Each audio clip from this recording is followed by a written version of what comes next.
Hey, this is Anney and Samantha. And welcome to Stuff Mom Never Told You, a production of iHeartRadio.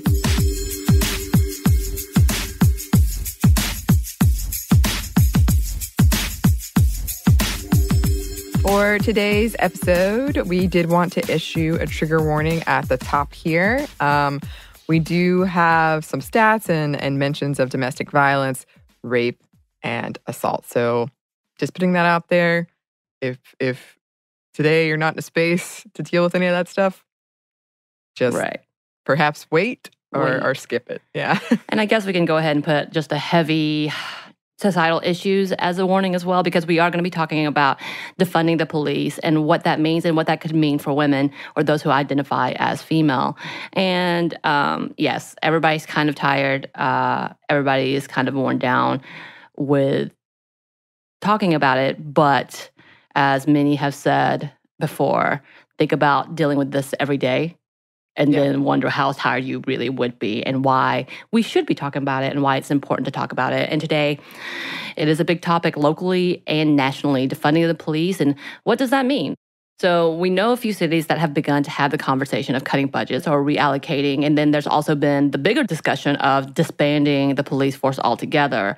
And by the way, in 2014, Camden County Metro Police did start doing some of that work, let go of all of their staff and rehired half of them back and then new officers and downgraded the budget as well as the personnel. But apparently, as you look a little deeper, some have argued that they didn't really defund, but just restructured. And though it was a good first step, the question is, was it enough to make a real difference? Because they ended up getting all their budget back and they still have the same amount of police officers, if not more, now.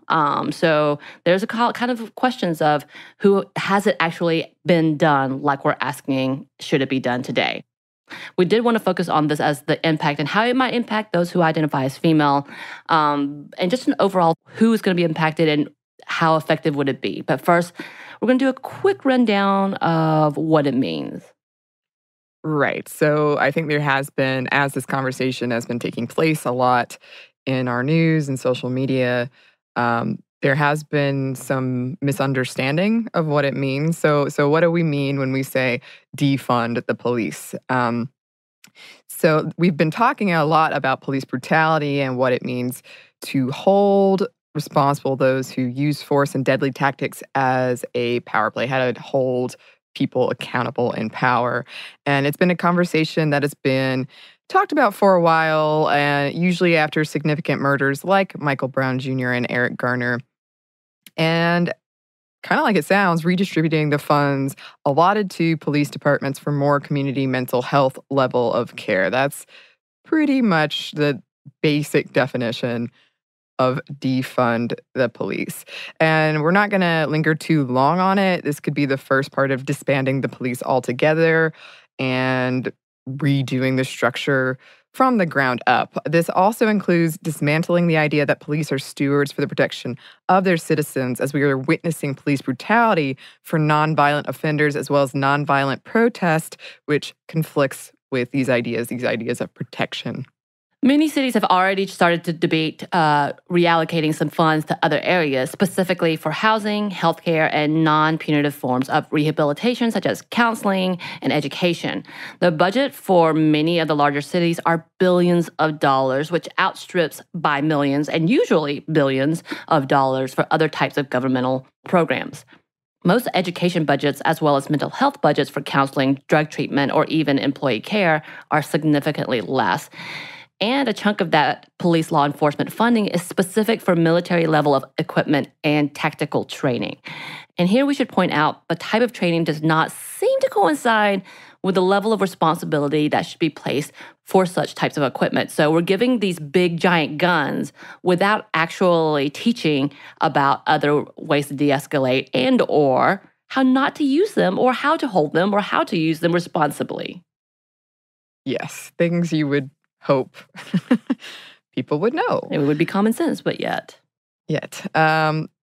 Another thing we wanted to touch on pretty briefly is the history of law enforcement, because this has come up by many different outlets. So yeah, we're not going to go too much into it, but Just kind of context to give context of what we're talking about, the history of how the police and law enforcement in the United States got started.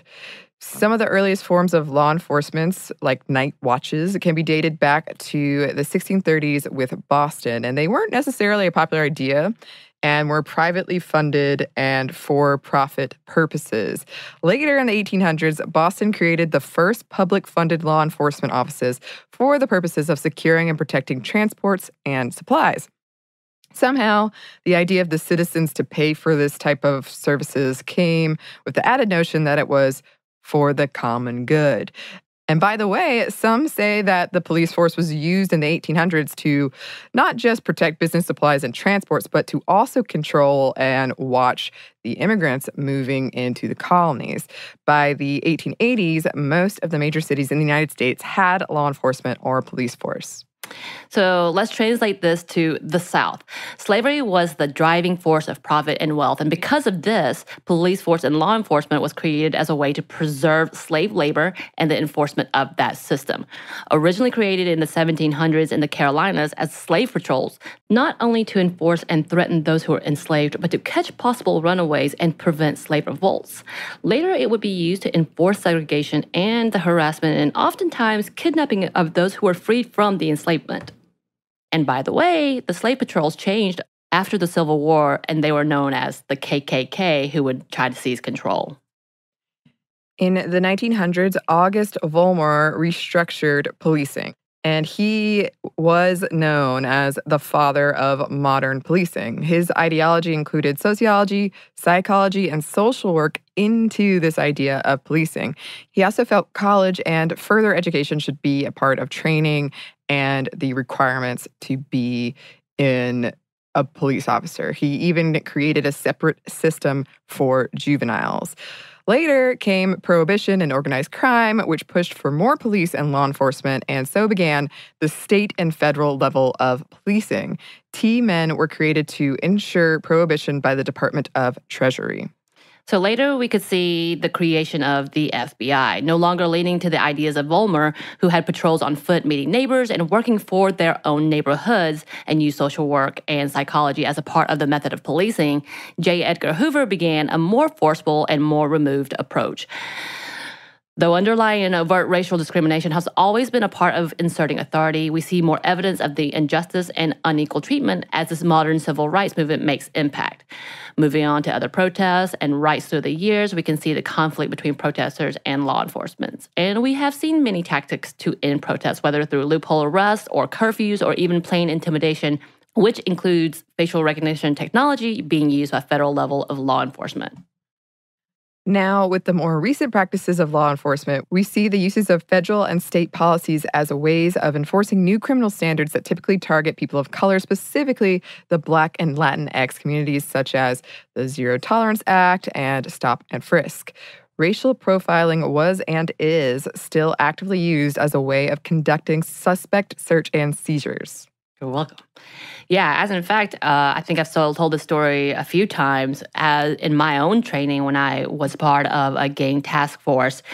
One of the things that have been implemented, not only for law enforcement, for police departments, but also for juvenile justice level of kind of practices, is to do gang training. Now, I typically would go in thinking that we were trying to understand gangs and also kind of see who was there, who isn't there, who's marked and who isn't marked. And one of the times that I went to the conference, the first thing that one of the trainers said was that, yes, we use racial profiling. You're welcome, because this is how we can catch the bigwigs in the gang world, which, by the way, there was a good diverse crowd for this. And I was there with two of my female Black coworkers, and we kind of just sat there in shock, hearing him say that out loud. And yes, he was white, by the way. So to pretend like it's not happening is absurd. Now, this was, it's been a minute, 5 years ago, I think that training was, but it's still relevant because that is still a mindset, once placed in their minds as a right, they still use. Just want to put that out there. Mm-hmm. But speaking of training, all of that, and the group mentality, we did want to talk about the training course that is implemented. There are over 18,000 police departments in the US, and the standards for becoming an officer are fairly minimal. Training to become a police officer ranges from state to state, and it can range from 10 weeks to 36 weeks. So, 2.5 months up to 9 months. And by the way, there are also retrainings every year, recertifications, but that almost equals out to be less than 10 hours, about 10 hours. Of course, they do have to do training on their own, and they are required to do so, but they can pick and choose what they want. Just as a reminder. Now, this typically includes some written tests, some understanding of local and state laws or bylaws and codes. Also includes gun training, firearms qualification, which they do have to do every year. For example, Georgia's post-training or peace officer standards and training is 11 weeks with requirements for recertification in gun training and elective training throughout the year, which can include specialties for sex crimes and crimes against children, and etc. When it comes to this conversation of why aren't there more trainings or more requirements for a job that has so much responsibility, several organizations are collaborating or trying to collaborate with departments to teach different methods. These efforts don't seem to be making too much of a difference. Some experts believe that this may be due to the training method of shadowing under more senior, experienced police officers who have been trained with a bias level of training, maybe sort of similar to what you were saying, Samantha, where that's just what's being taught by people who have been there longer, and that's just how it's been. Right. So that's being passed down. And possibly the people being shadowed, they don't have the correct type of training that would implement intervention, social interaction, and de-escalation. So there's so much more of this conversation to unpack. But first, we're going to pause for a quick break for a word from our sponsor.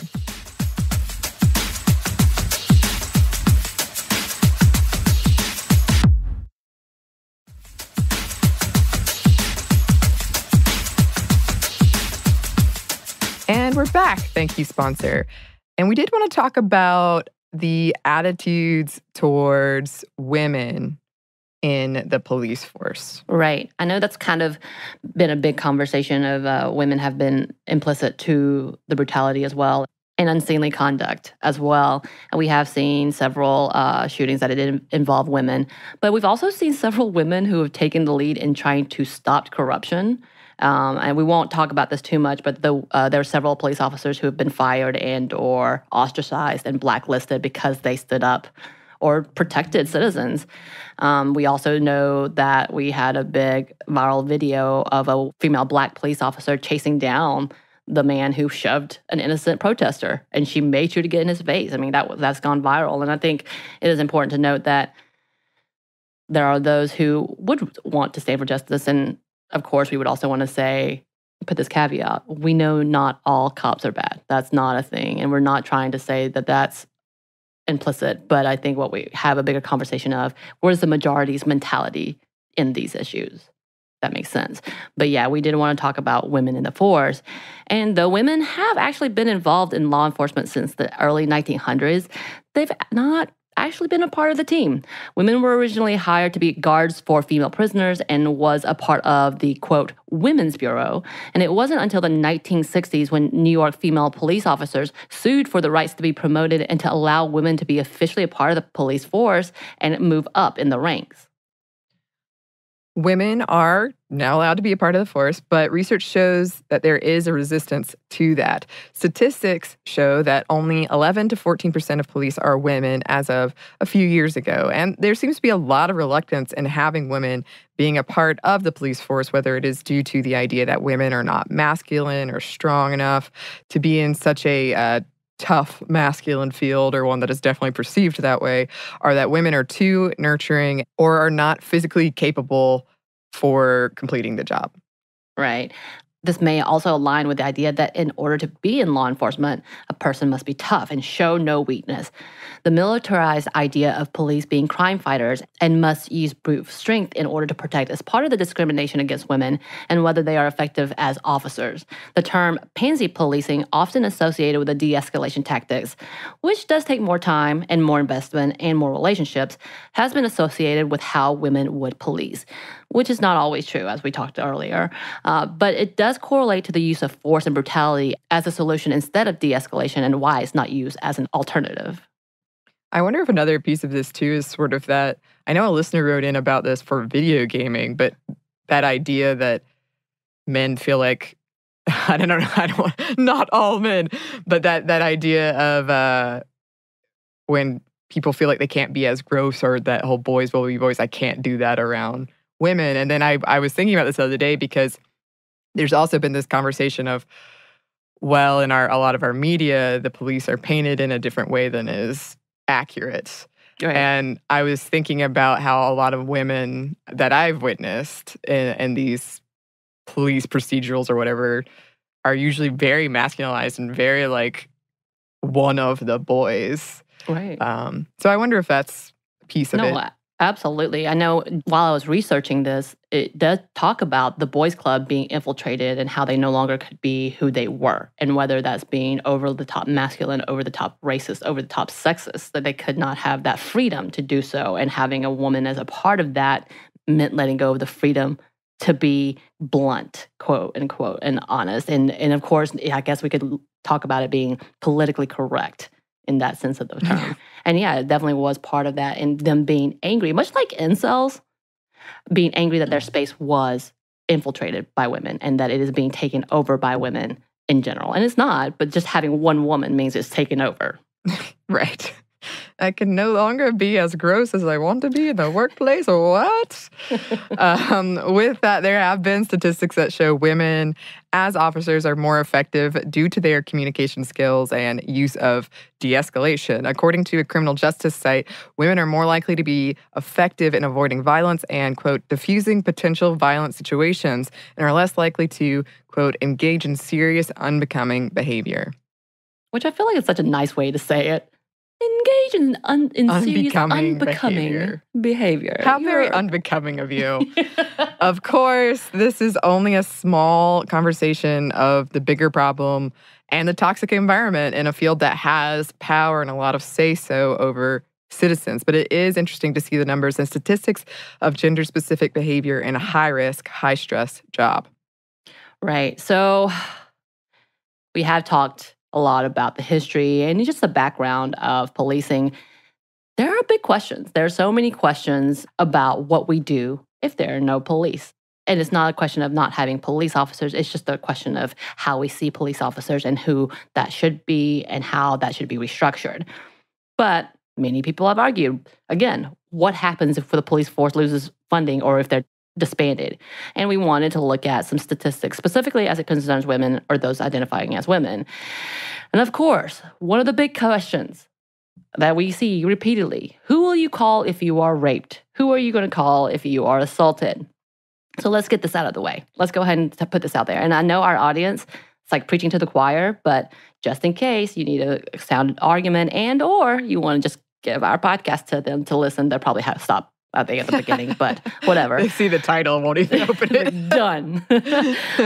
And as most of you already know and has been discussed on the show, the amount of cases that are actually reported is minimal. According to the Rape, Abuse, and Incest National Network, or RAINN, 3 out of 4 rape sexual assault cases are never reported. And out of that, only less than half, and I say less than half because it's not quite the number, I think it's like 40-something%, of those cases are actually arrested, then less than half of that ever lead to a court appearance or a trial, and so on and so forth. So yes, the numbers dwindle down. And as we have discussed previously, even if a case does go forward in a trial, we often see minimal accountability for perpetrators and more trauma for the victims.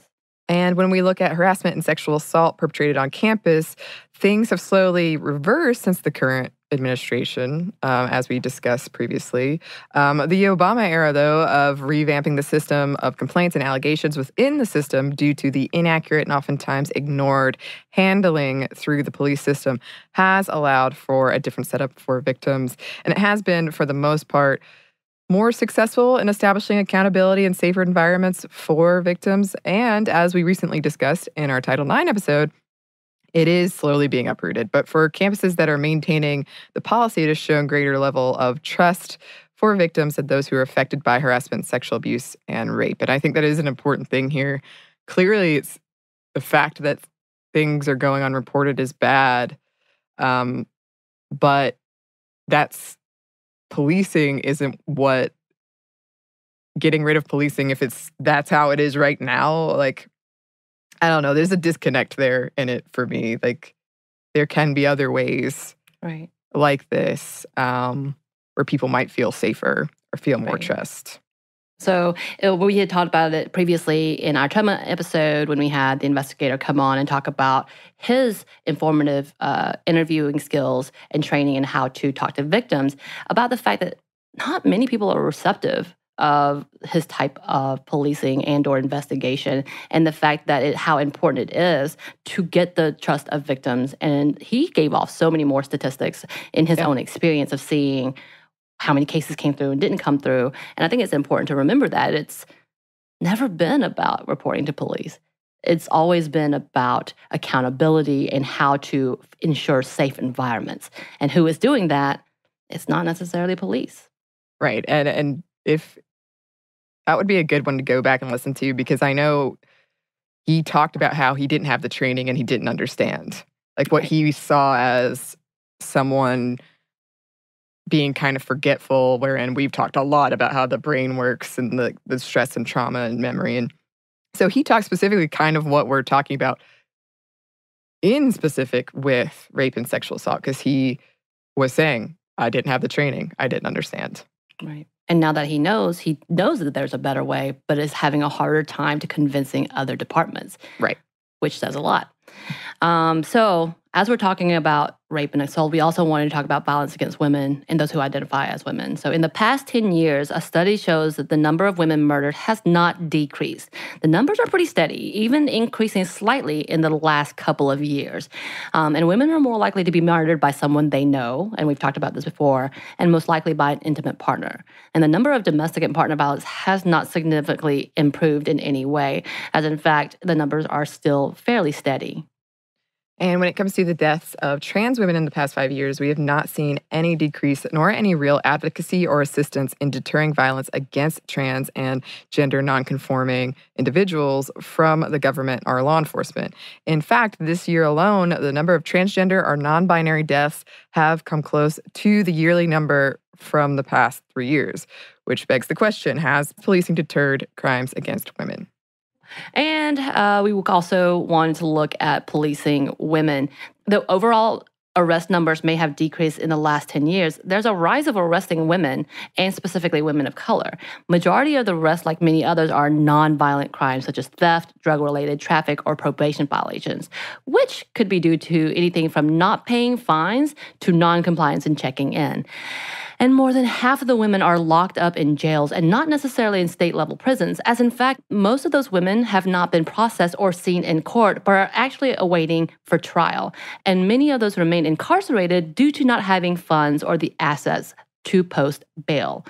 I think we should also note that these numbers are not the most accurate due to the data that is received by different organizations, as most of the Justice Department did not do data based on sex or gender until recently. And when I say recently, I mean in the last probably 6 years, and in the last 4 years, they've doubled down in not doing that data, just to put that there. And getting these numbers nationwide has been noted to be really difficult, again, which is another issue that has been a part of the bigger conversation, accountability and correct data, which we're going to talk a little bit more in a bit. And if we look at the limited arrest and detention records of women, the statistics, not surprisingly, are also limited. The Death in Custody Reporting Act, created in 2013, has not been helpful. In fact, when two members of Congress, the chairman of the House Judiciary Committee, Gerald Nadler of New York, and the chairman of the House Subcommittee on Crime, Terrorism, and Homeland Security, Karen Bass of California, requested an investigation on why the Department of Justice has not implemented the 2013 Act, they received a response from the current Inspector General that they would not be able to get any information until the end of the fiscal year 2020, which is in September of this year. Oh, 2020, by the way. The DOJ went on to say they will not be sending a report of the DCRA. Also worth noting, the original requirement was that it would be collected and submitted, quote, no later than 2 years after December 2014. So, yeah, we could not find those statistics. The numbers are so limited. I'm sure it could be, but I have a feeling it would be us going to D.C., looking through actual paper documents for anything. like one of those montage scenes in the movies where they're doing all the research and then get the old newspapers down. Everywhere. And then they could flip through that little, what is that thing? It's not a computer. I have no idea, but I know exactly what you're talking about. Gosh, y'all. I used those when I was younger, by the way. That's how old I am. You're welcome. Oh, wow. Shut up. And data collection is so important. Just to say, very, very important. We do have a lot more for you, but first we have one more quick break for a word from our sponsor.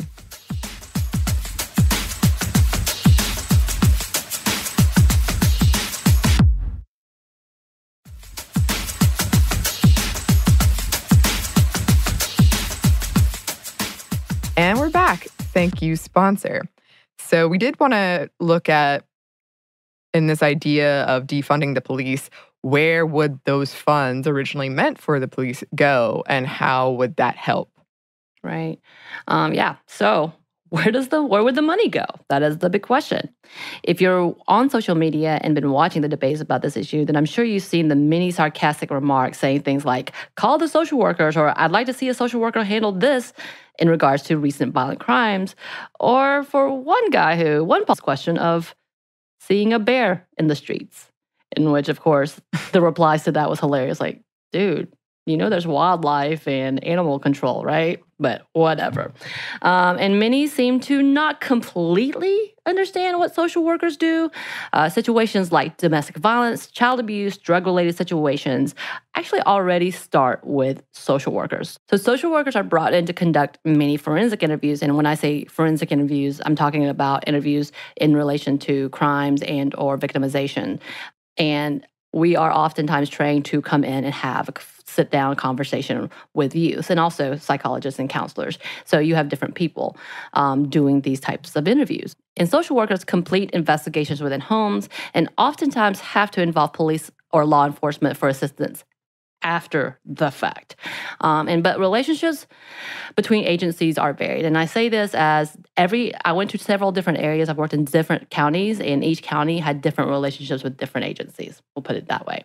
Mm-hmm. And many of juvenile justice systems have turned to restorative justice practices and seek social workers as an answer to rehabilitation over punitive justice. Social workers and social service providers have been implemented to train workers to practice therapeutic and restorative programs, as well as motivational interviewing and tactics that will help build relationships with offenders. With budget cuts, typically we see mental health services being the first thing to be taken out. Though federal grants may happen, the limited amount of funds, as well as the strict requirements and standards for people to qualify into a program, limits who is served and how long, and often becomes a one-size-fit-all type of program. And just like anything within social services, if a program works, it is stretched beyond capacity and often becomes less effective due to the lack of skilled clinicians or limited amount of space in programs, which can be easily fixed with, more funding. And you'll hear in an upcoming interview that we did with a former coworker of mine from the Department of Juvenile Justice, who is a counselor who has her degree in school counseling, how we talk about that we've witnessed many a times where things become ineffective because it's run in the ground, essentially. And we talk about burnout a little bit, and this is what causes burnout. Not only do we take the person that, hey, we found a great clinician, now let's give them 50 times what they can handle because you're the one good thing. Right. And then we end up losing that program or that person, and it becomes a whole spiral. And by the way, with funds, as you have seen in the news lately, they are being threatened if they're doing something that specific authorities don't like.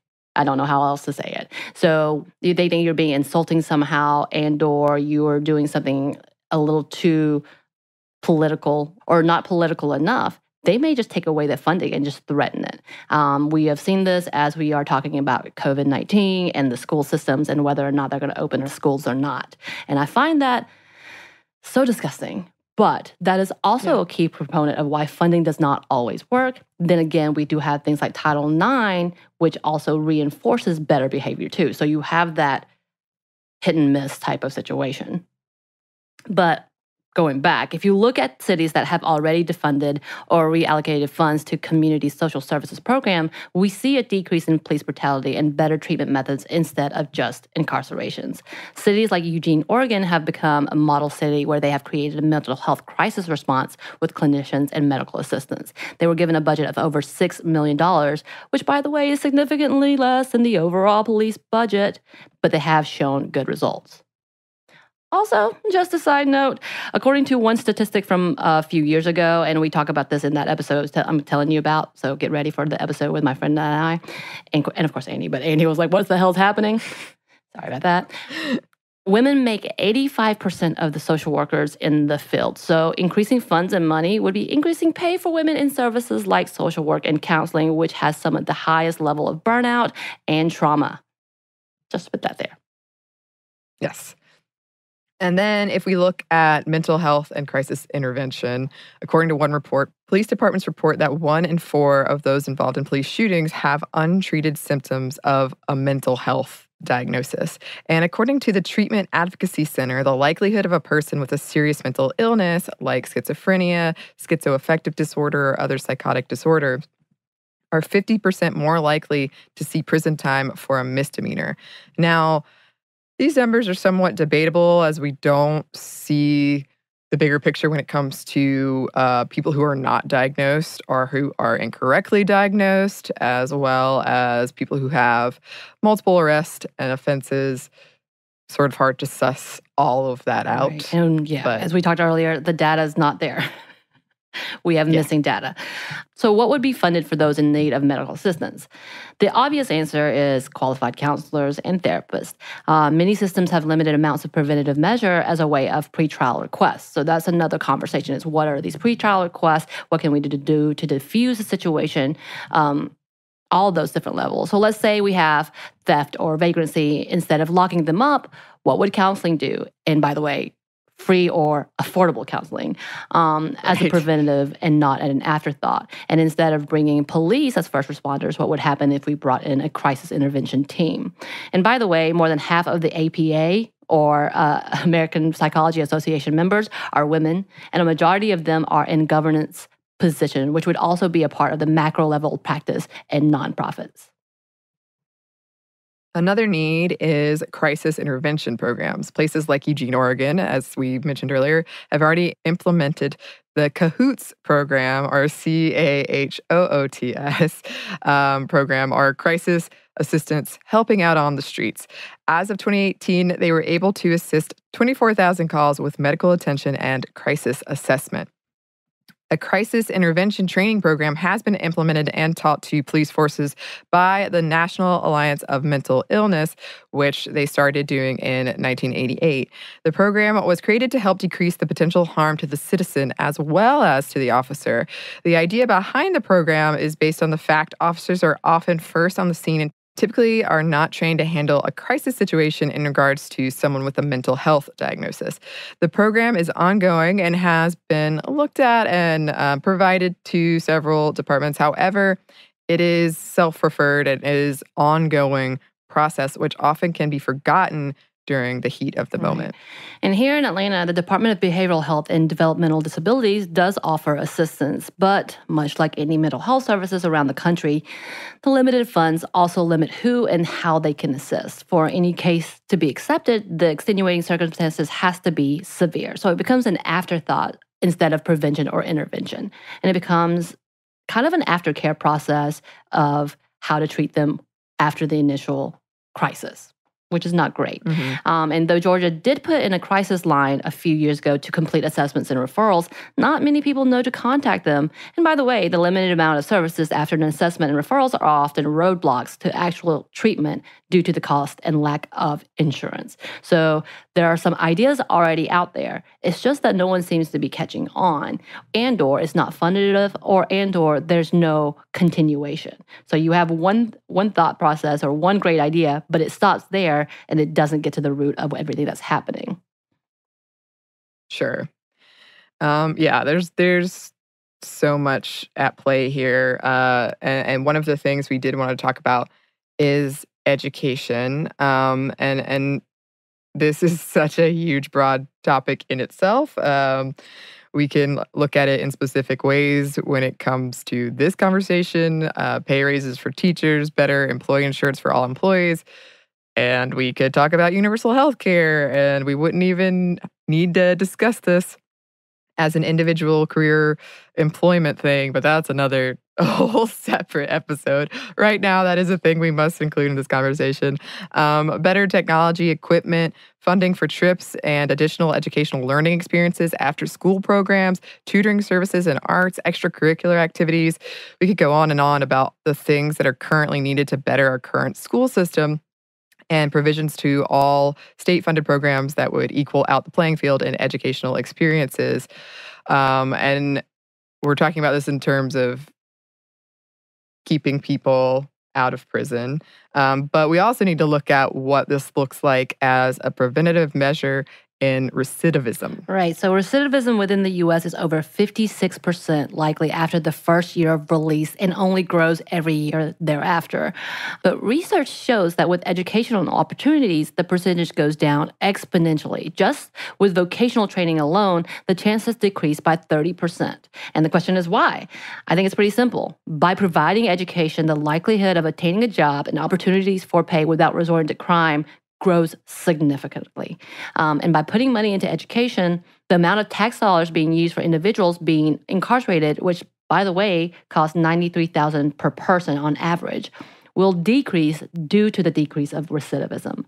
Note, these numbers come from GTL, which runs the inmate calling system, among other things, but the DOJ reports similar numbers as well as the Bureau of Justice. Yes, and also note, probably everyone knows, but just in case, recidivism is ending up back in prison after you've been in there. So we also want to talk about the aspect of homelessness and housing and having affordable housing as a piece of this whole thing. Arrest among the homeless community is a fairly high number. And among those that are arrested, shows that the homeless population are more likely to be suffering from a diagnosed mental illness. And reports from specific cities such as LA have shown that 1 out of 3 arrests or interactions with the homeless involve some type of force or brutality. Many of those who are arrested for misdemeanors and infractions often are jailed for longer periods of time than the rest of the population due to no income, no assistance, and typically untreated mental health needs. And there are multiple levels of trying to undo the systems that use jail and incarceration for solutions for homelessness. Everything from mental health resources to actual homes and better living situations would alleviate the use of arrest and incarceration. Of course, this is just a few of the things that can happen if funding is redistributed to assist and fund community-based programs and services. And we could keep talking about other services like mentoring programs, family services, and many more. But we do want to talk about if this even is possible. Right. Though there have been a few cities that have started to look at the budgets and redistribute funding, such as California, New York, and Minnesota, there have also been cities that have disbanded and rehired police, but the results seem to be uncertain as either, again, the data isn't there, or the policies did not change in the greater picture, or it's pretty new in some places. Right. So, and specifically, we just don't know. As we were researching, Camden Metro Police Department has come up repeatedly, and as we said at the beginning of the show, it doesn't necessarily show any change, but because even though they did one thing, they didn't do the other, if that makes sense. Though they did put a lot more of their budget into police de-escalation programs and community health programs, and it does show that there have been significant decrease in arrests for them since then. However, there are still reports from the citizens saying that they have had many a times where they've been profiled and or mistakenly arrested and used the same tactics that we've seen and same alarming patterns that we've seen in the bigger picture. So it's kind of that, well, okay, but and what we are seeing in improvements are the ones that like Eugene, Oregon, and other cities, and there are several other cities that I didn't point out but didn't want to talk about, where they've been implementing more things like crisis intervention and or mental health services as part of the first response. So that's definitely where we need to look at. But again, data is unclear when they don't want to give it to us. But yes, this is a big, big conversation. And redistributing funds is a giant topic. And though it is a bigger part of what reformation and undoing a military level of policing may take, there are a lot of things that we need to do. We need to take a close examination of. But we're not going to go into that because it's obviously we've taken a lot of the time just talking about funding and defunding and redistributing money and allocating funds. But some of the things that you might want to look into, and we might look into later on, are topics that include undoing qualified immunity, the role and power of police unions, and the continued military training tactics for community police officers. And overall, if we talked about disbanding police, what does that actually mean? But yeah, so there are other people who are having this bigger conversation, and we did want to focus in what it looks like for women. But because the subject is so new and because it is so contentious, we don't always have that specific data. And typically we don't have that data until after the fact, and we all know that. But as you can tell, if we were to rethink and redo some of the things, it would impact the whole entire community. It would impact a lot of the marginalized people who have been continuing to live in fear for the entirety of their lives because the system is not where it should be. Yeah, and this topic's obviously very, very dense, and for some people, very, very personal. And almost every section we talked about, like education or social workers, homelessness, mental illness, in some aspects, in a lot of ways, do impact women more, whether it's because they're the ones doing the work in that field or whether they're the ones being more impacted by those issues. So this is a really important conversation, and it can get really heated, and it is very complicated, but that doesn't mean we shouldn't have it. It's very, very important, in fact, because of all those things.